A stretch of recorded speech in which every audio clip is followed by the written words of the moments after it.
नमस्कार, आप देख रहे हैं डॉक्टर साहिब आपके साथ मैं हूँ मुस्कान। दर्शकों, आज के इस एपिसोड में हम बात करेंगे और ये जानेंगे, जब भी बात डायबिटीज़ की करते हैं, शुगर की करते हैं, तो हम ये सभी जानते हैं कि कितना खतरनाक हो सकता है किसी बड़ी बीमारी को। कहीं न कहीं इसको ये भी कहते हैं कि इंस्टिगेट करता, आगे इसको बढ़ाता भी है। आज हम इसी बारे में जानेंगे और ये जानेंगे कि अगर किसी का डायबिटीज़ या शुगर 600 या 500 पार कर जाता है, तो ये कितना खतरनाक हो सकता है? क्या ये बड़ी बीमारियों का से शुरुआत भी हो सकता है? इसी बारे में तमाम जानकारी लेने के लिए आज हमारे साथ मौजूद है बिहार के जाने-माने senior diabetologist doctor Khalid Hussain. Sir नमस्कार, बहुत-बहुत स्वागत है आपका। Thank you so much. Sir आपसे जानना चाहेंगे कि अगर हम बात डायबिटीज़ की करें, तो अगर किसी का डायबिटीज़ 50 500 पार कर जाता है, 600 पार कर जाता है या 400 भी पार कर जाता है, तो ये कितना खतरनाक हो सकता है और कितनी दिक्कतें आ सकती हैं उनको, इस बारे में बताएँ? देखिए एक्चुअली अगर सीवियर हाइपरग्लाइसीमिया जो कि टोटली आउट ऑफ कंट्रोल है, जैसे अबव 600 तो हमने क्लिनिकल कैरियर में बहुत कम ही केस देखा है, but recently in the last few weeks हमको एक अपॉर्चुनिटी मिली कि 3 केसेस मैंने देखा। एक 550, एक 580 और एक 620। सच हाई ब्लड शुगर हमने कम देखे थे और तीनों लोग जो थे वो बहुत ही एवरेज बैकग्राउंड से थे और पहले इतना serious sugar high blood sugar रहते हुए भी वो ज़्यादा वरीड थे कि पैसा कितना खर्चा होगा।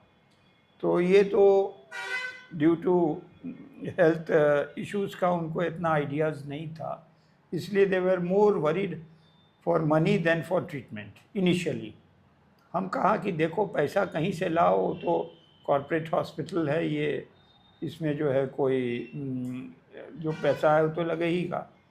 तो और दवा का पैसा भी, क्योंकि इस केस में हम लोग जनरली हॉस्पिटल में एडमिट करके ट्रीटमेंट स्टार्ट करते हैं। But since the patient refuse कि हम एडमिशन नहीं ले सकते क्योंकि हमारे पास पैसा नहीं है, लाख 2 लाख या जितना भी बिल आएगा या ज़्यादा, तो हम उसमें नहीं अफोर्ड कर पाएंगे। तो हम कहा हमारा आप डोमिसिलियरी ट्रीटमेंट कीजिए। हम कहा कि डोमिसिलियरी ट्रीटमेंट का मतलब है कि तुम दवाई लेके चले जाओगे, कोई डॉक्टर का सुपरविज़न नहीं है, तुम घर में दवाई खाए नहीं खाए, बेहोश होके गिर गए रोड पर या कुछ स्ट्रोक आ गया, इन्फेक्शन हो गया, ऑर्गन फेलियर में चले गए, तो फिर कैसे पता चलेगा। तो उसने कहा कि डॉक्टर साहब आप पर हमको भरोसा है, आप जो दवाई दीजिएगा, मगर हम दवाई का हमको 1 घंटा टाइम दीजिए, मैं अभी थोड़ा पैसा वैसा किसी से लोन उन लेके मैं ला आता हूँ तब, क्योंकि इंसुलिन बहुत महंगा मिलता, जो लेटेस्ट इंसुलिन है ओरल हाइपोग्लाइसेमिक जो लेटेस्ट आई है वो भी बहुत महंगी होती। तो हम कहा कि तो फिर ऐसा करो कि तुम दवाई तो एटलीस्ट कहीं से ले आओ, फिर हम देखते हैं। एनीवे हमने उसको स्टार्ट किया ऑन द नेसेसरी ट्रीटमेंट और बहुत ऑब्ज़र्व किया डाइट से। बोला कि अभी तो हम कहा कि एक्सरसाइज तो नहीं कर पाएगा इतना हाई शुगर में।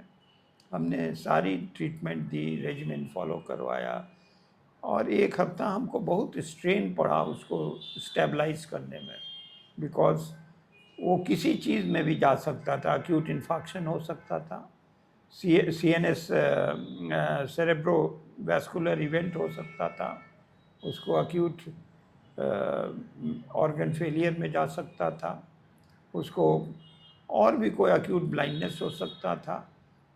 सबसे ज़्यादा डर हमको लग रहा था कि कहीं एम्बोलाई रिलीज़ हुआ तो उसके बाद से तो उसका बचना इम्पॉसिबल हो जाएगा। खैर हमने बहुत रिस्क लेते हुए उसका ट्रीटमेंट किया, उसको पहले डाइट से रेगुलेट किया, फिर उसके बाद से ट्रीटमेंट किया, उसके बाद इंसुलिन दिया, उसके बाद रेगुलर उसका शुगर चेक किया। वो तो उसके पास गरीब आदमी, he is a ordinary auto rickshaw driver, तो from where he will have a glucometer and these things. तो वो मैंने हॉस्पिटल में बुला के चेक किया और इंसुलिन अपने सामने दिलवाते थे ताकि वो लेगा नहीं लेगा घर पर, कैसे कौन उसको देगा। उसके बाद से after 1 week of great efforts both medically and through diet and through medicine, oral hypoglycemic agents, insulin, different forms of insulin से treat किया। तो yesterday his blood sugar became 100। तब उसने हमसे कहा कि अब हमको, क्योंकि यही मेरा ब्रेड एंड बटर है, हम ऑटो चलाते हैं, अगर नहीं चलाएंगे तो फिर मेरे बच्चे और फैमिली कैसे खाएगी। हम कहा कि अभी इनिशियली तुम 3-4 घंटे चलाओ और उसके बाद से हम फॉलो अप करेंगे। जब कंडीशन इम्प्रूव होता जाएगा तो हम तुमको ये करेंगे। फिर उसने कहा कि हमको बहुत कमज़ोरी लगती है। हमने इंजेक्शन दिया, उसका 3-4 इंजेक्शन दिया। उसके बाद से उससे हम कल पूछा तो कहा कमज़ोरी भी दूर है और उसका शुगर भी अच्छा था, ब्लड प्रेशर भी नॉर्मल हो गया। तो ये this is a miracle from God, because anything could have happened, but I think the medicine worked, the treatment worked, and the person was very cooperative. Okay, he was not an educated person, वो ज़्यादा सवाल जवाब नहीं पूछ रहा था। जो हम दिया उसने लिया और खाया। तो yesterday I saw him, तो I was happy, उसका सब पैरामीटर्स नॉर्मल हो गया और हम बुलाया कि 1 हफ्ते के बाद फिर आना। तो this is the condition which I am seeing so many cases. I don't know suddenly क्यों इतना बढ़ गया। हमने 3 दिन में 3 वीक्स से कम में 4 पेशेंट्स, मैंने कहा ना, एक आया 550, एक आया 580, एक आया 620 और एक आया 525 इन अ सीरीज देखा। एंड इसमें से पहले से कोई अपने को कहता है हम डायबिटिक नहीं थे, न्यूली डायग्नोज्ड केसेस। तो आप समझ सकते हैं कि ये कितना बड़ा ये है। दे पीपल और they can lose their life, मर भी सकते हैं। अगर अनकंट्रोल डायबिटीज़ 600 जिसका रहेगा तो कुछ भी हो सकता है। आई have seen many patients when I was abroad coming with such high blood sugar, although they were less in numbers there, and they are dying on the emergency room trolley. They had a sudden emboli and they died on the spot.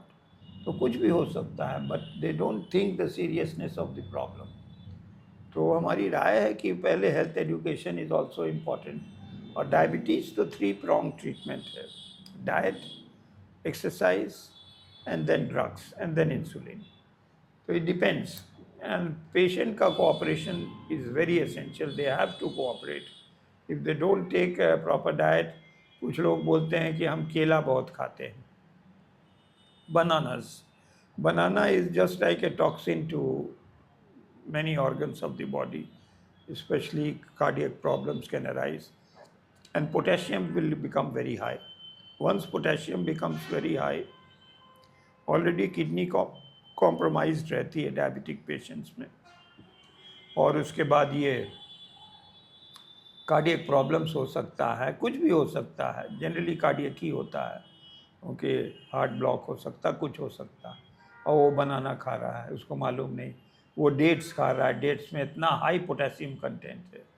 तो ये सब दवा उनको idea भी नहीं है। मैं diet chart देता हूँ, मैं एक्सप्लेन करता हूँ, मैं ये करता हूँ, बताता हूँ कि किस वक्त कौन सी दवाई खाना है।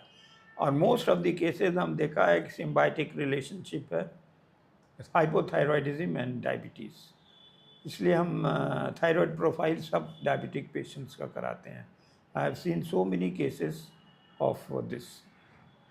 जी। तो दिस इज़ माय परसेप्शन। और हम समझते हैं कि आजकल तो अपर क्लास में जो सर्विस वगैरह में गवर्नमेंट भी उनका 6 मंथली या 1 ईयरली एनुअल चेकअप कराती है। मगर अगर नहीं भी जिसको मिलता है, if they can afford, they should get annual checkup. Because I have seen, जब मैं अल्ट्रासाउंड कराता हूँ, previously normal person first time आ रहा है, तो majority of the cases non alcoholic fatty liver disease सबको है। उसमें से फैटी लीवर है, किसी को ग्रेड 1 है, किसी को ग्रेड 2 है। वो ग्रेड 3 के बाद तो प्रॉब्लम हो जाएगा रिवर्सल में। इसलिए हम लोग जो है, नई नई दवाइयाँ भी आ गई हैं जो कि फैटी लीवर को रिड्यूस करती हैं और जिससे डॉक्यूमेंटेड है कि उससे कम होता है। तो इसलिए नॉर्मल चेकअप भी होना चाहिए। और डाइट और लाइफस्टाइल मॉडिफिकेशन तो हर को करना चाहिए, वेदर इज़ डायबिटिक और non diabetic, because that is the essence of being healthy. अगर आप हेल्दी हैं तो आपका लाइफस्टाइल मॉडिफिकेशन भी ठीक होना चाहिए, और उसके बाद आपको डाइट से कंट्रोल करना चाहिए। जी, सर बहुत बहुत शुक्रिया तमाम जानकारी देने के लिए। तो आशा करते हैं दर्शकों कि आप भी समझ पाए होंगे कि अगर किसी का डायबिटीज़ या शुगर 500-400 से अगर ऊपर जाता है तो ये कितना ख़तरनाक हो सकता है। कितनी बड़ी बीमारियों का कारण बन सकता है। जैसा कि डॉक्टर साहब ने बताया कि एक मरीज़ थे जिनका शुगर 500 से ऊपर था, तो उन्हें कितनी दिक्कत आ सकती है। तो इन सब चीज़ों को आप शुरू से ही कंट्रोल लें। अगर आपको डायबिटीज़ है तो आप इसका शुरू से ही ध्यान रखें, दवाइयाँ लेते रहें, डॉक्टर के परामर्श में कंसल्टेशन करते रहें, ताकि आगे जाके कोई ऐसी स्थिति ना आ जाए और इतना ज़्यादा आपका शुगर ना बढ़ जाए। तो आशा करते हैं जो तमाम जानकारी है आपके लिए लाभदायक रही हो। तो आज की इस वीडियो में इतना ही। अगर आपने अपने चैनल को सब्सक्राइब नहीं किया तो तुरंत कर लिए, साथ ही हमारे फेसबुक पेज को लाइक करें। वीडियो देखने के लिए आपका धन्यवाद।